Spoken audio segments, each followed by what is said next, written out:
Hi, I'm James with Sundance Media Group, and today we're going to talk about the ST16 tripod mount from Hoodman. This mount will allow you to operate your ST16 hands-free for law enforcement, construction, and other long-term flying events that you might have to deal with. So we're going to talk about how to install it. Attach it to the arm, bring the bottom around,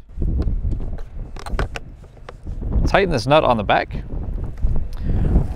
have your tripod with your tripod mount not provided attached to the 1/4-20 screw. Tighten your tripod mount onto the controller. With the ST16 controller mounted with the tripod mount, we're going to go ahead and attach this to the tripod. And now we have a hands-free tripod mount controller. So with the ST16 tripod mount from Hoodman, you can see that we have hands-free operation, which allows the remote pilot more freedom to be able to talk on a radio or to be able to use their hands for other options while they're operating in the field. I personally am a very big fan of this mount, and it is great for my operations.